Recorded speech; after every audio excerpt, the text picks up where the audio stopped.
I'm Dr. J. Welcome to my kitchen. Today we're gonna make a delicious applesauce spice cake. I mean, fabulous. This is so easy and it's so moist when it's done. You're gonna wanna make this over and over and over again, I promise you. So we're gonna start with a 9x13 pan. I love these little spray bottles. If you've never used these before, I'll give you a link to one in my description below. But it's great. I buy the liquid organic coconut oil and I can put it in here. Same thing with my avocado oil and my extra virgin olive oil. So they're just great. Just cheaper. It's cheaper than buying those little aerosols. And you pay for this bottle once and then you have it for a long time. So that's all I'm gonna do. I'm just gonna spray this down just so nothing sticks. Okay, I think I've showed you these before, but I just wanna show you a couple of tricks that really make your baking, it just takes it to the next level. And they're real simple. And it just makes also cleanup and everything easier. So I love having parchment paper. You can buy these individual sheets. They fit also on a regular baking sheet. So they're great. Easy cleanup for that as well. So I'd like to sift my flour onto one of these. Okay, so I just use a sifter, right? But the biggest thing when you're doing your flour, if you don't want a really dense cake or it to be too dry, sometimes people have written like on some of my recipes, like, oh, I made your banana bread or whatever it may be and it came out dense. I'm like, did you do this trick? And they're like, no. So this is really important. You don't want to take the cup and put it into your flour because it will really pack it down. It will actually add more volume, right, than what we're actually doing. So I just want to kind of fluff up your flour, right, like that. And then you're just going to scoop it in. That's it. Nice and easy like that.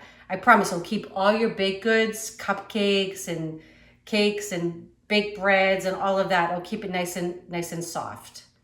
Okay? And then you could use either a butter knife with this or just doing with the spoon like that. Okay? And we're just going to sift it like that. Okay? And this is going to call for 2 cups of flour. So you see how easy this is. And you could actually skip this step, but I think it just makes it a little fluffier. And in case you had anything else in there, which we don't, you see it's all coming out, it would hold it into the sifter, right? Just one little extra step. Okay, so again, just kind of spooning it all in there. I love making cakes. Are you all making anything special? If you are, I'd love to hear in the comments below. Honestly, I use it as an excuse. Now it's fall, but honestly, if it was summertime, I'd have some kind of summertime excuse for making a cake. Somebody's birthday, or it's the 4th of July. Why not? Let's make a cake. Okay, so my second cup, that's it. Just gonna sift this out and I'm gonna get these things out of my way and I'm gonna show you how to put this together. Okay, so now we get all my ingredients and I actually measured them all out before I get on to get this video going for y'all, but it's really simple. I've got 1 stick of unsalted butter. Just gonna go in my stand mixer. If you don't have a stand mixer, it's okay. You can still make this cake. You would just use a big bowl with your little handheld mixer. That is absolutely fine. I'm just lazy. I like to be able to put it all in this and turn it on. And I've had this thing, oh my gosh, like 25 years. It's been a workhorse. Okay, so I have a 1/2 cup of regular sugar going in. I try to use all organic ingredients. I have a 1/2 cup of light brown sugar going in. And I'm just gonna cream this. So that just means I'm just gonna put this down. I'm gonna let this go for about 3 minutes. And it'll get nice and fluffy. Okay, I just stopped this. I always like to kind of scrape down about halfway through when this is mixing. I just wanna make sure I get everything all well mixed right from the bottom of your mixer, okay? I'm gonna turn it back on, about another minute or so. Okay, so the butter and sugar is nice and creamed. I've got 2 large eggs that have been left at room temperature. That's another real important secret. So we're gonna add just 1 at a time because you want to fully incorporate in there. But you want all your ingredients at room temperature. You don't want anything cold, so let it, if you're gonna make cookies or a cake, get them out on the counter about a couple hours before you're gonna bake anything. Okay, so there's 1, there's 2. I'm also gonna add in a couple teaspoons of pure vanilla extract. And that's like 1, 2. Vanilla doesn't upset me at all, so if I put a little bit more in, that's okay. But I have measured my recipe for 2 teaspoons. Okay, I'm gonna shut this off. Oh, it smells good already, that vanilla in there. This is 1.5 cups of unsweetened organic applesauce. Gonna go in, it's gonna give you tons of flavor. So good. I love apple anything. Apple donuts, right? All good. Apple pie, apple crisp. It's the season, people. I'm ready for it all. Okay, so now all my wet ingredients are in. I'm just gonna give that just a little mix on low. Okay, that's all combined. Okay, so now here's when we start adding in the dry ingredients. So I love this parchment paper because I can just fold it like this and give it a little turn. Okay, and you just want to slowly add in the flour. So you don't want to add it all in at once. You want to give it a chance to combine. So I'm going to add in just a little bit, let it do its thing.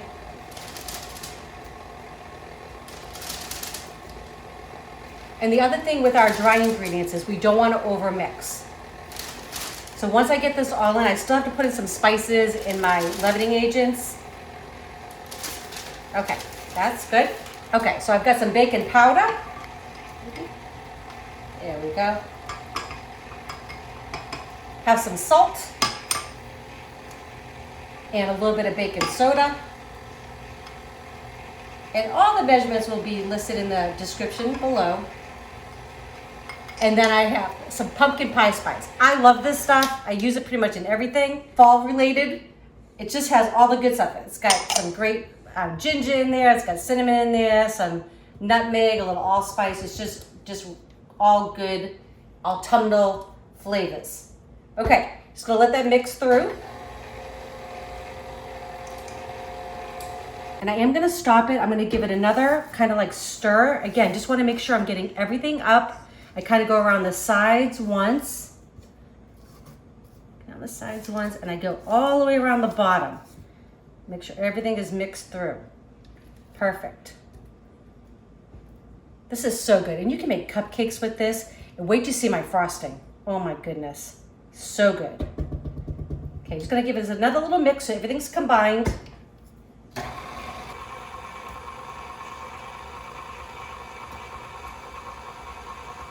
All right, perfect. Good to the last drop, right? So we wanna make sure we get all of that. Okay. If you all want to watch it, I would definitely, be looking at that. Okay, this comes off. And all you wanna do is just make sure it's evenly, just kind of spread evenly. So just kind of get it all in the pan. You don't wanna waste any of this. And I just want to spread it. I just want to make sure it's nice and even. I just kind of take a minute or so. Just kind of move it around. And it's going to bake up. This takes about, at a 350 degree oven, anywhere between 28 and 30 minutes. It just seems like mine every time comes out at 28 minutes perfectly. So I would check it right at 28 minutes. And basically, when you know when it's done, when you kind of put a toothpick in the middle and it comes out nice and clean. All right, that looks great. Get to the last drop right there. Okay, in the oven.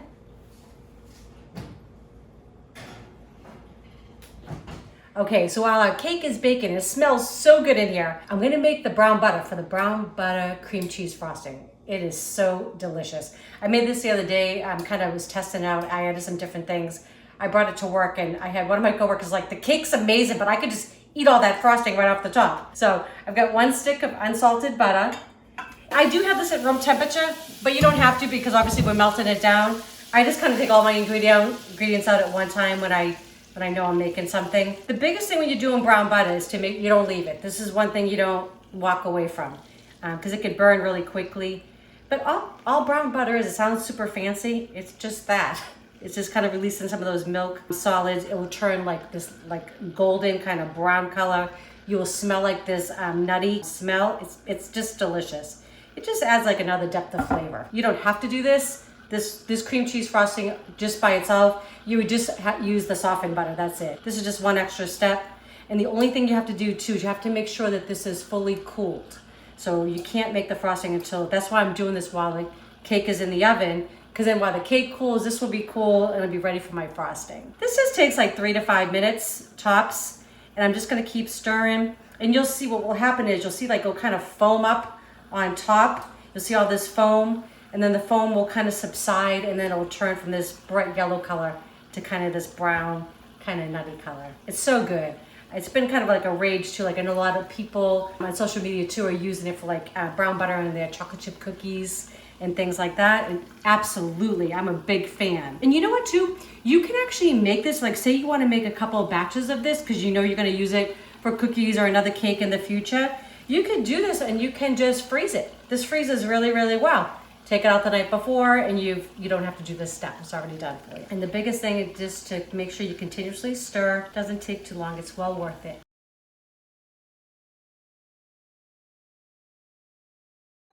Okay, so you can see how the color changed dramatically. It's amazing.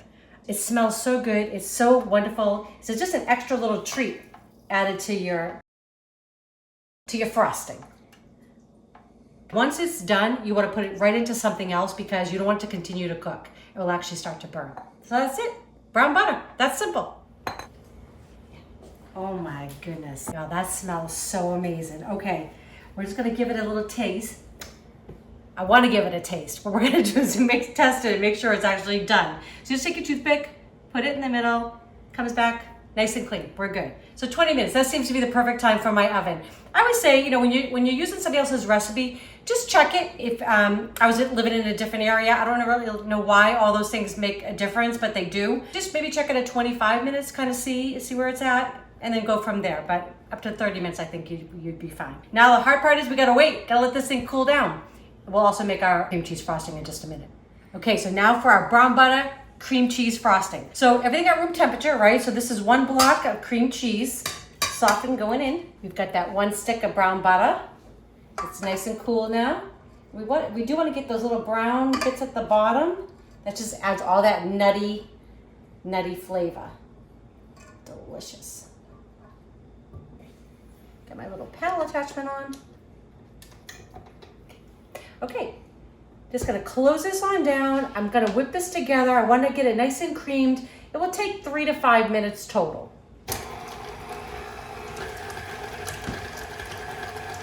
Just kind of start out at a slower speed because I don't want to redecorate my kitchen, and it'll start mixing together. Gonna add a little bit of vanilla in there too, just a couple teaspoons.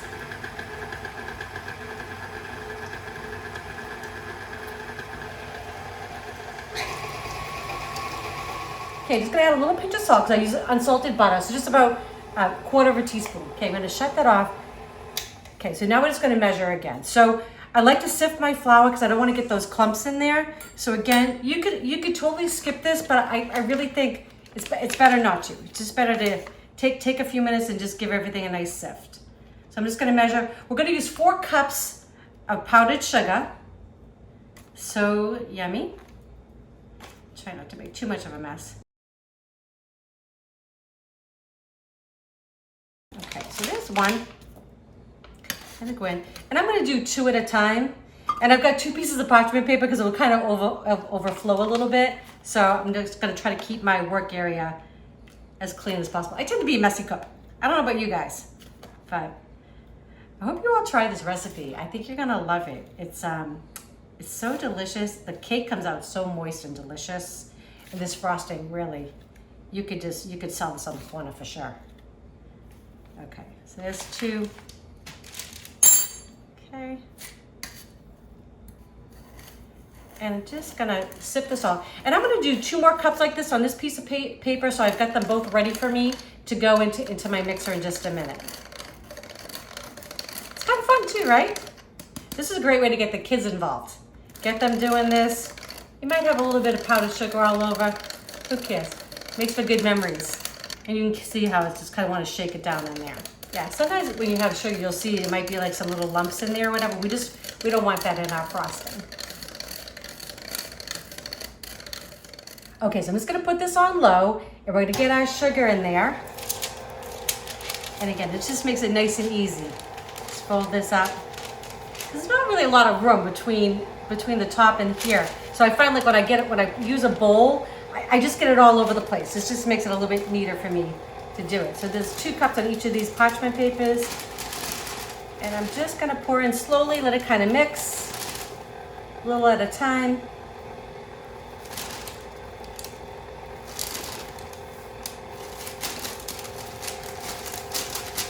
There we go. Okay, there's 2 cups. Just gonna let that combine. And I'm also gonna bring it up and I'm gonna give this just a little zhuzh around. I wanna make sure I kind of scrape down the sides and the bottom. And And I'm gonna show you a trick too. We may not need it, but sometimes, depending on your ingredients, we might need to add a little bit of liquid in there, and that's okay. What we'll do is we'll add just a tiny bit of milk, but I'll kind of check the consistency as we go. So I'm gonna turn this on again, get our other 2 cups in.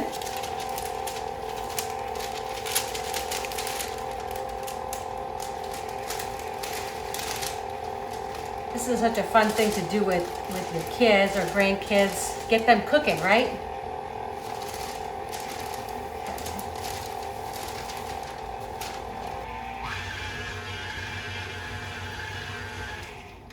I'm just gonna give this another little scrape down.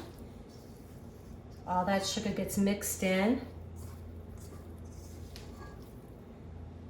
And you know what? I'm gonna add, just because it looks just a tiny bit thick, I usually end up adding about a tablespoon of milk.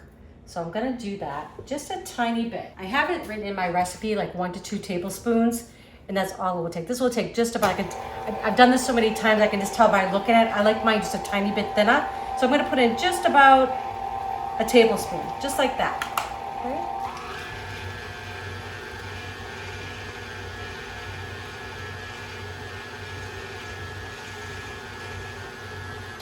Okay, we're gonna get ready. We're gonna frost our cake. Awesome. Okay, let's get this cake frosted. So let's just get all this goodness off. Okay, you don't want to waste any of this. I promise you.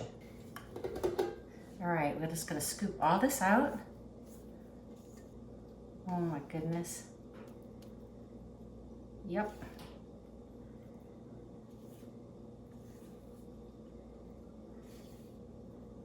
Eric's on the other side of the camera right now. He's like, really like, what's taking you so long? Get that thing frosted. This might be dinner tonight. I don't know. I am gonna I'm gonna try an Instant Pot recipe that I'm gonna do for you all. I've got some ideas I think will be really cool, but I might have cake for dinner. Save my Instant Pot soup for tomorrow for lunch. All right, so just nice and easy. You can smell the nuttiness in that frosting. It's delicious.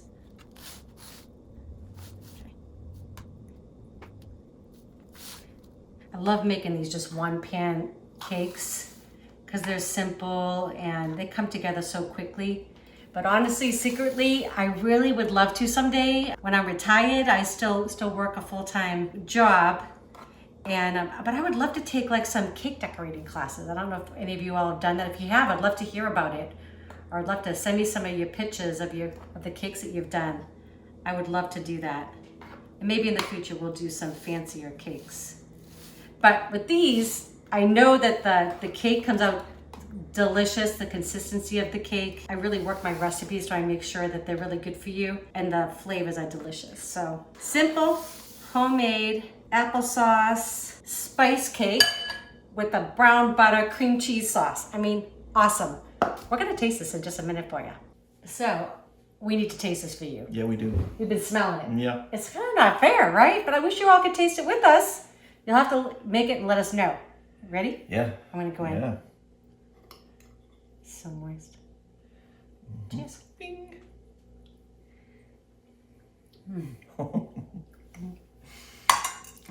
That frosting is TDF. To die for. It's so good, and the cake is so moist.